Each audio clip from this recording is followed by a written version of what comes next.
नमस्कार, हमर छत्तीसगढ़ देख रहे हैं आप और मैं हूं आपके साथ ज्योति। देश में पहाड़ से लेकर के मैदान तक हो रही बारिश ने जमकर हाहाकार मचाया हुआ है। छत्तीसगढ़ के बेमेतरा में एक गांव है बैजी, जहां बारिश हर साल लोगों को परेशानी में डाल देती है। एकमात्र रास्ता जो है पूरी तरह से पानी में डूब जाता है, यानी सभी रास्ते डूब जाते हैं। यहाँ के लोग न गांव से बाहर जा सकते हैं और न ही कोई बाहर से इस गांव में आ सकता है। देखिए ये रिपोर्ट।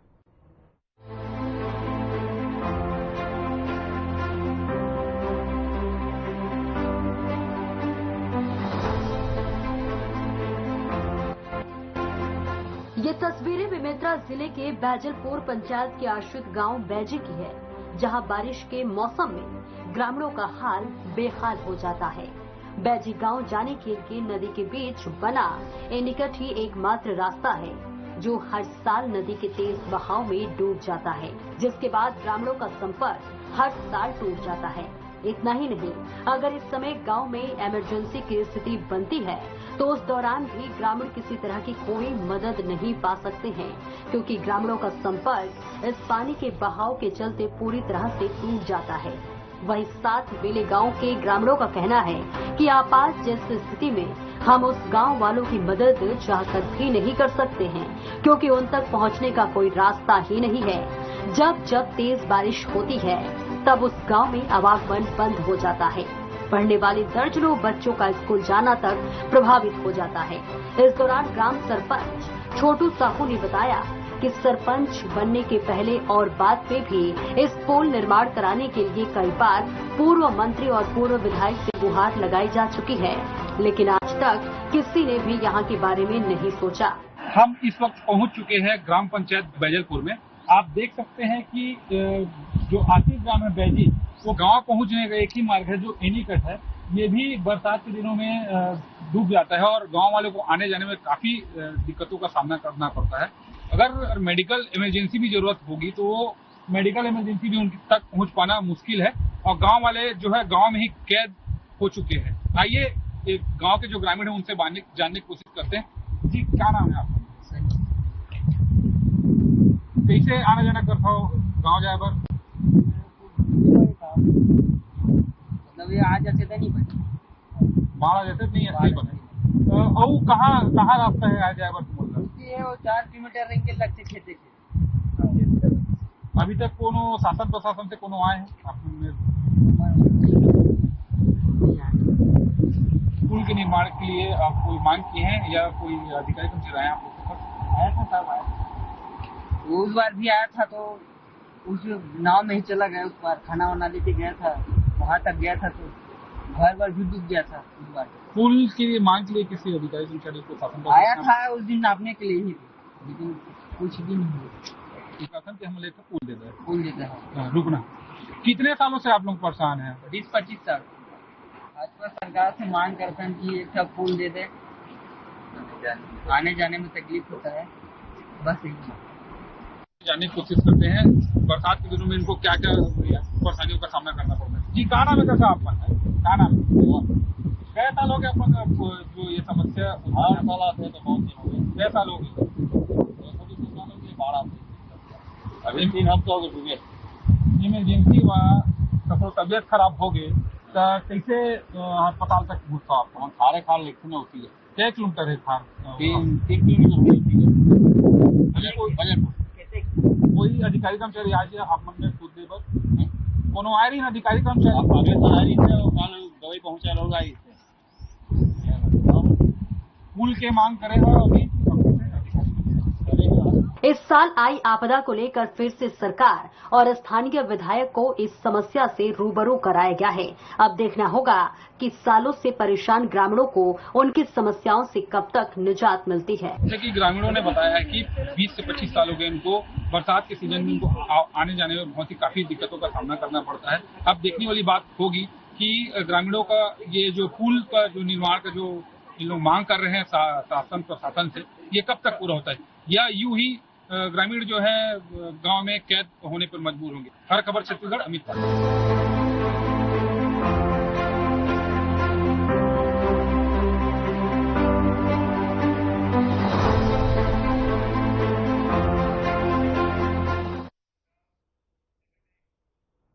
और यहाँ पर रुकेंगे एक छोटे से ब्रेक के लिए, जल्द हाजिर होंगे।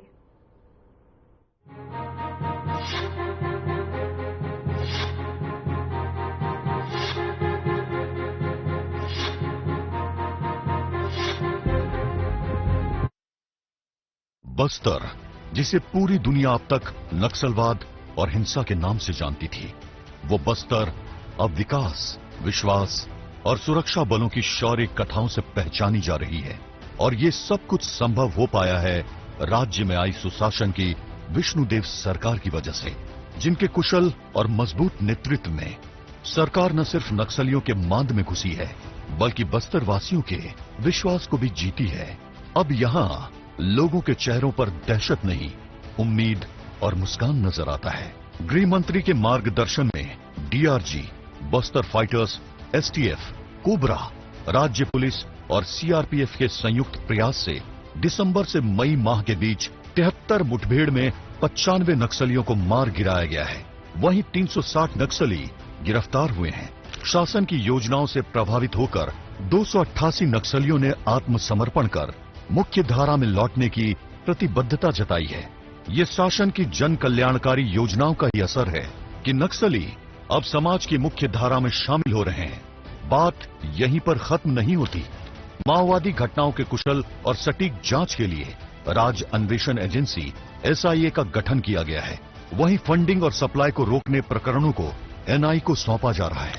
शासन की नियत नेल्लानार योजना के तहत नवीन कैंपों के पास 5 गांव का चयन कर शासन की जन कल्याणकारी और विकास कार्यों को मूर्त रूप दिया जा रहा है, जिसमें आवास, अस्पताल, पानी, बिजली की सुविधा, सड़क, पुल जैसे कार्य शामिल हैं।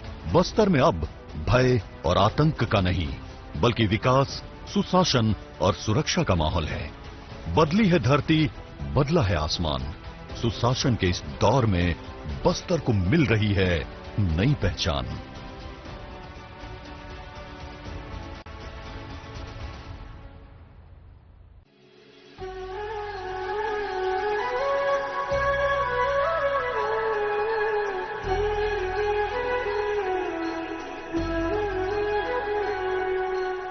सरकार की महती योजना, जिसके अंतर्गत अयोध्या ले जाकर भगवान रामलला के दर्शन कराना है, हम इसी उद्देश्य की पूर्ति के लिए रायपुर स्टेशन से रेल में बैठ करके अयोध्या प्रस्थान कर रहे हैं। वहां जाकर भगवान रामलला के दर्शन करेंगे, अपने को धन्य समझेंगे और इस सरकार को हम बहुत बहुत धन्यवाद देते हैं। इस प्रकार की योजनाएं आगे भी चलाती रहे। अयोध्या श्री राम जी के दर्शन करने के लिए जा रहे हैं। इसके लिए हम हमारी विष्णुदेव जी सरकार का भी धन्यवाद करते हैं, मोदी जी का भी धन्यवाद करते हैं। 500 साल के बाद भगवान अपन रामलला अपन स्थान में ग्रहण करत थे। बहुत अच्छा लगा थे, वहाँ बड़ा खुशी लगा थे। और अयोध्या जात हो भगवान के दर्शन करे बार, राम भगवान की। सरकार ने अपनी घोषणा का अमल करना शुरू कर दिया है और रायपुर संभाग से पूरी एक ट्रेन 22 बोगी यहां से अयोध्या के लिए रवाना होने वाली है, जिसका हमारे मुख्यमंत्री यशस्वी श्री विष्णुदेव साय जी इसको हरी झंडी दिखा के इसको रवाना करेंगे। छत्तीसगढ़ की प्रत्येक जनता को भगवान श्री रामलला जी के दर्शन के लिए अयोध्या ले जा रहे हैं और इसी कड़ी में मेरा भी ये परम सौभाग्य बना है। मैं पुनः धन्यवाद देना चाहता हूं छत्तीसगढ़ सरकार को एवं मोदी सरकार को। छत्तीसगढ़ के मुख्यमंत्री विष्णुदेव साय और यशस्वी प्रधानमंत्री नरेंद्र मोदी को बहुत बहुत धन्यवाद। माननीय साय जी का भी धन्यवाद ज्ञापित करता हूं। धन्यवाद। जय श्री राम, जय श्री राम, जय श्री राम। जय जय श्री राम, जय जय श्री राम।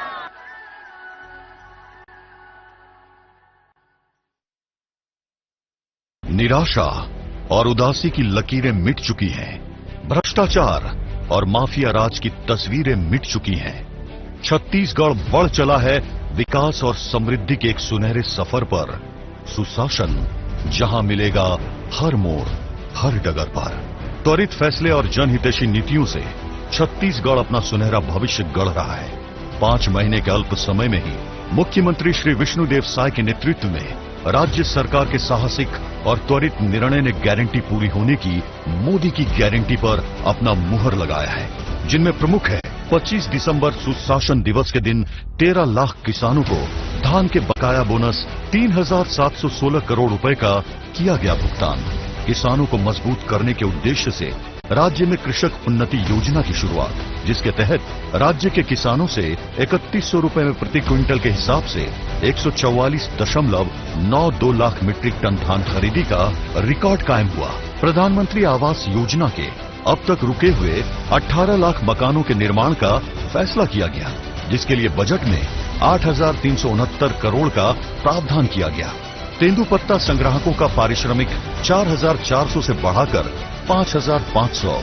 राज्य की महिलाओं को महतारी वंदन योजना की सौगात। प्रदेश के नागरिकों को निशुल्क अयोध्या राम मंदिर का दर्शन कराने श्री रामलला दर्शन योजना की शुरुआत। पीएससी परीक्षा घोटाले की जांच सीबीआई से कराने का ऐतिहासिक निर्णय। पुलिस समेत सभी शासकीय भर्तियों में 5 साल आयु सीमा की छूट। ऐसे कई फैसले हैं जिनसे सुनहरे भविष्य की न सिर्फ उम्मीद जगी है, बल्कि समृद्ध और विकसित छत्तीसगढ़ का एक सशक्त मार्ग तैयार हुआ है।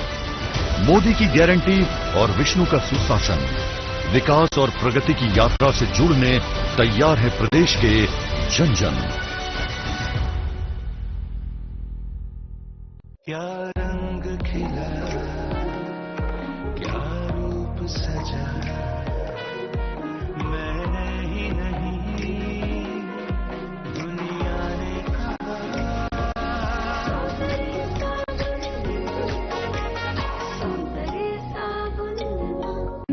Hey mom, hey, look, I can download a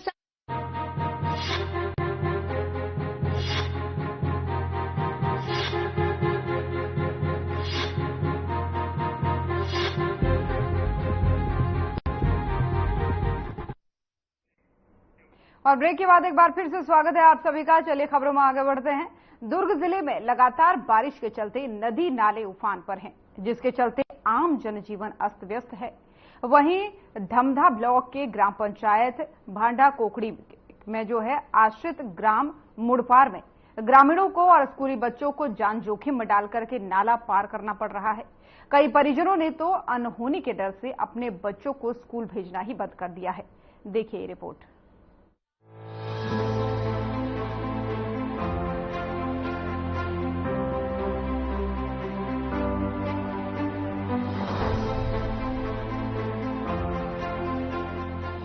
Mudpar गांव के एक तरफ आमनेर नदी और दूसरी तरफ कुकरी नाला है। यहाँ केवल प्राथमिक कक्षा तक ही स्कूल हैं और आगे की पढ़ाई के लिए बच्चों को 2 किलोमीटर दूर पैदल चलकर घोटवानी गांव जाना पड़ता है। हर साल भारी बारिश के चलते नाले का जलस्तर बढ़ जाता है, जिसे पार करके बच्चों को स्कूल जाना पड़ता है। बारिश के मौसम में स्कूली बच्चों को नाले के कारण भारी दिक्कतों का सामना करना पड़ता है। तो वहीं ग्रामीणों का कहना है कि बहुत ही मुश्किल से बच्चों को नाला पार कर स्कूल छोड़ने जाते हैं। हर दिन एक व्यक्ति बच्चों को नाला पार कराता है और इसमें बच्चों के कपड़े और किताबें भी भीग जाते हैं। ग्रामीण मानते हैं कि बच्चों की शिक्षा जरूरी है, लेकिन उन्हें ये भी पता है कि उफनते नाले को पार कर स्कूल भेजना जोखिम भरा फैसला होता है और नाले में पानी अधिक होने से कभी भी अनहोनी हो सकती है। बीते साल कुकरी नाले में एक बच्चा बह गया था, जिसे ग्रामीणों ने बड़ी मुश्किल से रेस्क्यू कर बचाया था और इसी को लेकर के उनकी मांग है कि मुड़पार गाँव में भी हायर सेकेंडरी तक स्कूल होना चाहिए, इसलिए इस नाले पर एक पुल का निर्माण करवाया जाए। हम लोग को आने जाने में समस्या होता है पढ़ने के लिए और सरकार इसमें ध्यान नहीं दे रहा है और हमारे कई सहेली लोग पढ़ाई छोड़ दिए हैं नाला की वजह से। क्या समस्या है? नाला में बाढ़ आ जाता है तो हम लोग के स्कूल जाने में परेशानी होता है, बहुत सारी परेशानी होता है। हम लोग का कई बार बैग साइकिल भी बहा जाता है। तो कौन से गाँव पर आप लोग? घोटवानी। 5 किलोमीटर। बाढ़ आते हैं तो हमको जाने में समस्या होता है पढ़ने के लिए और बाढ़ की वजह से हम लोग स्कूल भी जा नहीं पाते और 2-3 महीना से घर में बैठे रहते हैं और आते हैं कि पढ़ने तो साइकिल वाइकल बहा जाता है और कुछ समस्या भी है और सरकार इसमें ध्यान नहीं देता है। ये ग्राम पंचायत भांडा कोकड़ी के आश्रय ग्राम मुड़पार है, जहाँ के लड़का मन पढ़े बर घोटवानी जाते लगभग दूरी 3 किलोमीटर दूर। वो बीच में एक नाला पड़ते, नाला हर 4 महीना पूरा बंद रहते बाढ़ की वजह से। जेमा लइका मन ला नहाके में बहुत समस्या होते। कई लइका ऐसे है नाला की वजह से आज पढ़ाई भी बंद कर चुके हैं, पढ़वे नहीं करे मन। कई लइका ऐसे है जिद में नहाते, कई बार तो साइकिल बहा चुके हैं, बस्तर पुस्तक बहा चुके हैं। और एक बार तो ऐसे हो रही से 1 आध साल पहले यहाँ लइका बहे चुके रही से, जगह खोजे बर टीम भी आ रही से, तो जैसे भी करके लइका के प्राण जो है वो बची से ठीक रही से। और आज मंत्री मन ला, नेता मन ला, जनप्रतिनिधि मन ला, ये मन ला बहुत बार कई बार हो गए बोलत कि नालल बनवा दो, लेकिन कोई ध्यान नहीं देवत है। कहाँ आवेदन तो अपन विधायक के पास करें, कैबिनेट मंत्री भी पिछले में कैबिनेट मंत्री भी से ओकर पास करें, और 15-20-25 साल से करते आवत है, लेकिन कोई ध्यान नहीं देवत है, ध्यान देवे नहीं करत है। हैरान करने वाली बात है कि आज के समय में भी बच्चों को शिक्षा पाने के लिए अपनी जान को जोखिम में डालना पड़ता है। सरकार और प्रशासन पूरी तरह से सोया हुआ है। बहरहाल भारी बारिश बच्चों और ग्रामीणों के लिए खतरा बनकर आई है, जिसका निवारण जल्द होना बहुत जरूरी है। Bureau report.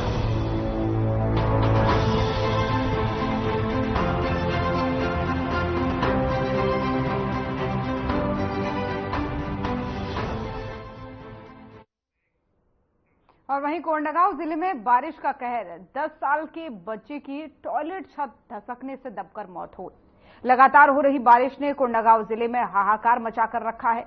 इसी बीच प्राकृतिक आपदा के चलते एक दिल दहला देने वाली घटना सामने आई है।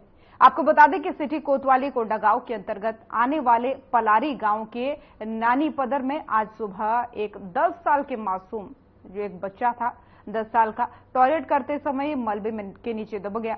जानकारी के अनुसार लगातार हो रही बारिश के कारण टॉयलेट की छत और सेप्टिक टैंक की दीवार गिर गई। इस हादसे में बालक आकाश मांडवी, पिता सुरजू मंडावी मलबे में दब गया और उसकी मौत मौके पर ही हो गई।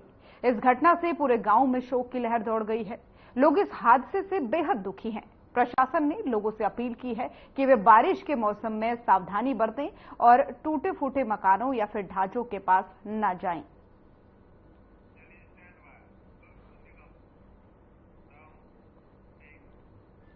और दुर्ग शहर में उत्पन्न जल संकट और हर वार्ड में बंद स्ट्रीट लाइट समस्या को बीजेपी के पार्षदों ने नगर निगम के आयुक्त कार्यालय के नीचे 1 दिवसीय धरना दिया और अपना खासा विरोध यहां पर जताया है। विपक्ष के पार्षदों ने आयुक्त लोकेश चंद्राकर को शहर की समस्या से अवगत कराकर 3 दिनों का अल्टीमेटम दिया है।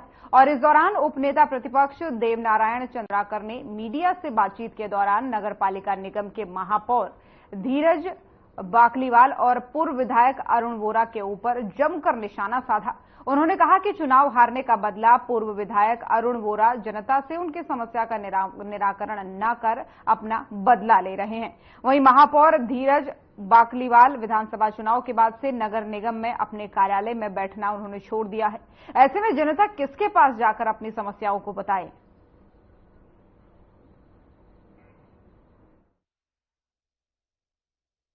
क्या मामले को लेकर आज आप यहाँ पे निगम आयुक्त के चैम्बर के नीचे बैठे हैं? हम लोग दुर्ग शहर के मूलभूत सुविधाओं को लेकर के आए हैं। आज मेन परेशानी है दुर्ग शहर की जनता को यहाँ बारिश के समय में 5 दिन से लगातार पानी नहीं मिल पा रहा है। दुर्ग नगर निगम के द्वारा फुलगांव नाला का जल कुंभ में सफाई नहीं किया गया है। 5 साल लगातार हो गए इसके सफाई नहीं करने की वजह से पूरा जल कुंभ में जाकर के इंटेक वेल में फंस गया है, जिसके कारण दुर्ग शहर की जनता को 5 दिन से पानी नहीं मिल पा रहा है। आज हमने कमिश्नर साहब के पास आया था, जिसमें दुर्ग शहर की जनता को पानी के लिए दूसरा समस्या है, दुर्ग शहर के पूरे 60 वार्ड में स्ट्रीट लाइट नहीं है। स्ट्रीट लाइट कम से कम शहर का 35% खंभा का स्ट्रीट लाइट बंद है।